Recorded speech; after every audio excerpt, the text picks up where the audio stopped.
Hello everyone, welcome to Learning for Life. It's been so long since we talked, but this is an important message for all my 10th graders. So, less than a week is left for your exams, and I wish you all very best for the exams and make sure you read each and everything correctly during the examination. Fill out your sheets with correct details because there is no coming back to the sheets. You cannot get extra sheets or replacement sheets, and you cannot use whiteners in your examinations. So my first of all request is to correctly fill your sheets and also pay attention to all the instructions that are given. Also, I wanted to talk about certain things which I was getting doubts on. तो I thought कि इसको exam के near ही address करना ज़्यादा better रहेगा. तो let's talk about them today. First thing was about the examinations. तो हम एग्जाम की अप्रोच में बताती हूँ how you have to prepare now. ठीक है, based on what is everything. तो जैसे कि आपका first paper would be English language, right? तो इंग्लिश लैंग्वेज में all you have to do is, अभी तुम्हारे पास कुछ दिन है, so you have to start preparing अभी से ही. Okay, so do as much as grammar practice you can. Try writing compositions, अपना फ्लो बना लो. There are certain things that you master during practice. So जैसे कि I have always been fond of the descriptive kind of compositions, the descriptive and narratives. I always used to write descriptive and narratives instead of the story times, story and the picture composition and everything. So when I choose the descriptive and narrative, so my two options was descriptive and narrative, because for the rest of the things you have to very carefully take care of each and every detail, which I really didn't want to. So I chose descriptive and narrative. So I used to practice those only, but I did practice one or twice other ones as well. But my main focus was descriptive and narrative. So what used to be my flow if I'm taking a practice paper at home or even in the board exam, what I did was I took the question paper. I will firstly read the descriptive and narrative, nothing else. If I think that I can write on this, I will start writing on it. If there is like a little bit of confusion that what if I find a new topic, what if I find a better topic, I am not very sure about this topic, then I go to other topics as well and read them. Otherwise, my main focus would be narrative and descriptive. It is up to you what you find more easier to write upon, but I've always found narrative and descriptive very familiar, because in narrative compositions mostly the details are given. Like if we take example, there was this composition that you found your door unlocked when you reached home from school. So there are sequence of the topics given, like you went home from school, then the main door was unlocked, then this house was in pure disarray. And so these are the topics, the sequence is already given, you just have to elaborate them. So that is why I always find narratives and descriptives very easy to write about. So for a similar thing, for narratives you have to be very like lively with your description. You have to write in past tense, okay? And for narrative compositions I would say you have to be very careful with your words of choice. And yeah, that is just mostly about the narrative composition. And you always have to use all your senses and everything in that, which is, I hope you have studied the whole year, so you must be familiar with. Now coming to descriptive composition, for descriptive what I did not, I was very late to notice this pattern. But what was my work that when I started practicing before exams, like guess like 2 weeks before exam, I started practicing compositions more frequently rather than before. So when I did one composition, I did narrative composition, and I got it checked from a teacher, and she like came out with a lot of mistakes in my composition. And I was like really tensed कि अभी exams तो आने वाले हैं and I am not prepared, इतनी composition में mistakes होंगी. Because our teacher used to go for checking herself, so she knew what is the pattern and how do we check? So she told me that you have to focus. There are certain things like what I did wrong was like if we I am writing the names of the games, like it was the game something related to games, so I had to name the few sports, so wrote badminton and everything, but I did not put the first letter capital. Like for badminton I did not put B capital, I put small capital, small b. Then for cricket, small c. So that is where my major mistakes were. So I took into thought that these are the things I have to improve. Then I started writing descriptive compositions. I wrote the first descriptive composition and I used various things, like it was like a walk around the garden, I guess it was in the sample paper. So walk around the garden, everything like that. So in that I used certain things like birds chirping. I used the senses and wrote everything, which turned out to be good, which turned out to be very nice. Like I got it checked from my teacher and she really praised me. Ki, this is the kind of composition I want you to write in your examination. So I took deep analysis of the composition and found out the certain key points that I have written. Chopping of birds, um, the eerie of silence, a lot of things that I had written in that composition. I might have that right now, but I don't know if I have or not. If I will be having, I will add it in the end of the video. Okay, so I wrote that composition, I got it checked and everything there. So I marked those words, like what are the words which are making the composition stand out more and everything. So okay, what I did, I started adding all those things in almost all of my descriptive compositions, because all of the descriptive composition are almost the same. So if a certain thing is not going right, I would take it to the that area and then do everything. So that was my strategy, and I used the similar strategy in my final exam as well, and has got great marks in composition, obviously. I guess because I got 96 on 100 in English language. And the point I realized that in my grammar there was 1.5 mark mistakes, so that comes out to be 98.5. And then there must be some mistakes throughout the paper, like half mark from grammar, half mark from notice, half mark from email, half mark from letter, half mark from comprehension. I guess my comprehension my marks got to because my comprehension was the worst. But nay, yeah, by the end I completed that. So 96 were my marks in English language. This was all about the compositions that I could tell you.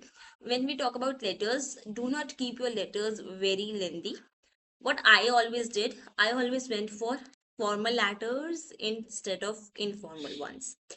The main reason for choosing formal letters instead of informal was very simple.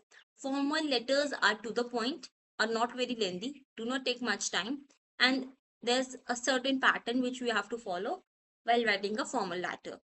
Whereas when we talk about an informal letter, we sometimes get carried away from the topic, like what are we writing, we get carried away, or sometimes we just, get stuck in between, like what to add next, how to make it more interesting, how to sound very friendly and everything, which is a major difficulty for me. And also in informal letters, once you start writing, it becomes a story in like, and it gets too long to say. So there's word limit and everything, so I always avoided informal letters. I always chose formal letters because there was this certain pattern. The format, moreover, the format of formal letters are like 1 mark more than the informal letters. So if you are good with the format, you get one more mark, and you have to write less, lesser body, and you have to make the body lesser, attractive to get more marks. So that was my main idea for writing the formal letters. For formal letters, it was very simple: write the format, and always divide your composition into 3 paragraphs, which were straightforward. First would be introduction, like if I'm writing the school principal, if I'm writing the editor, it depends on what to whom I'm writing. But the first paragraph would end in 2 to 3 lines, and it used to be in an introduction that I am this person and I wanted to talk about this particular problem. Okay, and then second paragraph used to be a little bigger, and there we have to write all about the problem, all you want to share and discuss.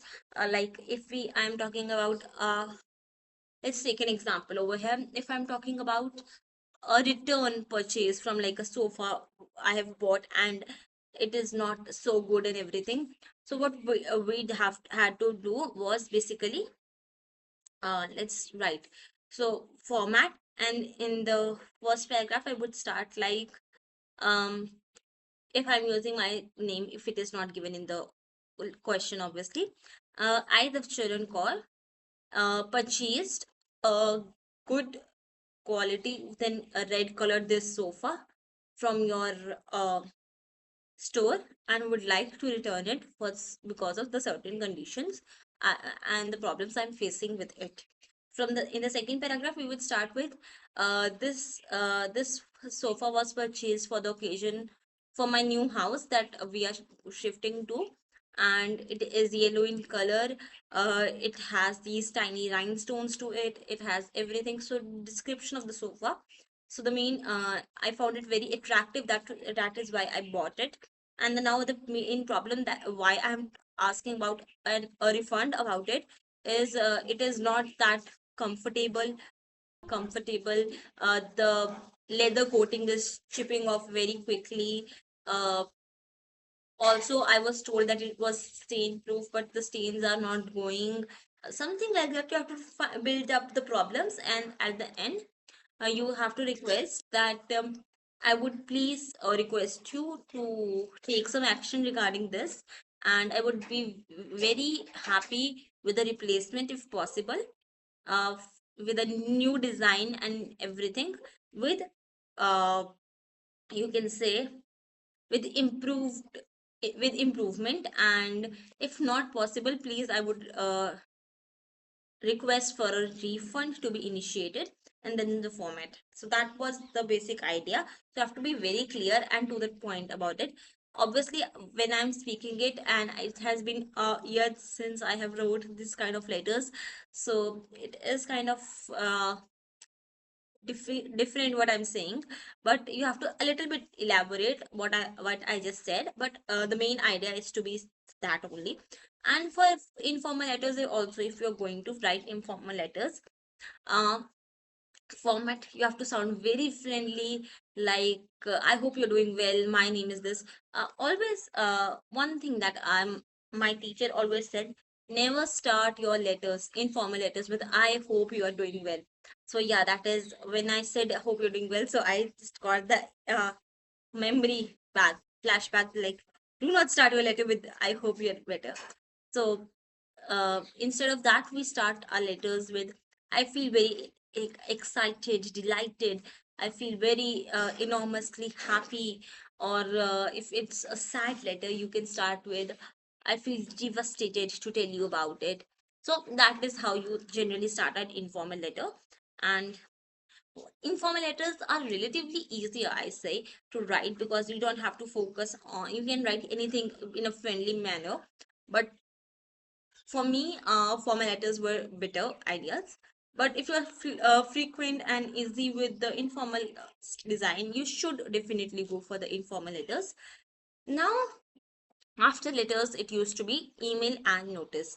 So another thing that which our teacher told us, that there is no limit for leaving lines in emails and notice. You can leave as much as lines possible. You just have to keep it very, very neat. If it is neat, you are going to get good marks. You have to be to the point, but you have to keep it neat. And it should be really short, it shouldn't be long. The emails and notice are not supposed to be long, so you have to keep it quite short. Also designation is very important at the end of the email. And yes, at the end of notice, earlier when email was not in syllabus, we used to add the name and designation down the notice. But now when an email is attached to the same question, we don't write it in at the end of the notice, we write it exactly at the end of the email. Now once that email is done, Then we come at the comprehension part, which is the question number 4. Comprehension is a quite interesting thing. So all you have to do is read the comprehension 3 times at least to do good. So the first reading you can do in the 15 minutes of the reading time only. So what is the way of writing the doing the comprehension is 3 reads. First read, you are going to be blank, you have no idea. The first read is to get the idea what is this about. The second read is to deeply understand what is everything, or mark all the details and everything. Read each and every word very clearly. Now the third read, before the third read the questions, and during the third read, try to find answers to the questions and mark, like underline in the question paper itself. Do not write anything on the question paper. It is highly prohibited in the board examination. But what you can do is underline it easily. Okay, so that is how you do a composition comprehension. Also in the last 5 that 8 mark question in the comprehension, do not go over the word limit. You have to make a grid, specifically make a grid.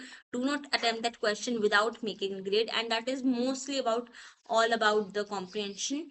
And for grammar, I would say sky is the limit. There is no limit to what can be asked, but there are certain topics like transformation of sentences, prepositions, there is tenses, there are the tense paragraph I'm talking about. So 4 mark tense paragraph, 4 mark prepositions, that is 8 marks, and it used to be 8 marks transformation of sentences, I guess 16 marks. Yes, 16 marks of the grammar is there. So you have to do very nicely, practice as much as possible. And this was a video from my side talking all about the English language exam, and I hope you like this video. If you need this kind of narrative videos in which I tell you what and how to do your examinations for other subjects also, please do let me know in the comment section, and I will try to provide it for all of you as soon as possible. So take care, keep learning, keep watching. Bye bye.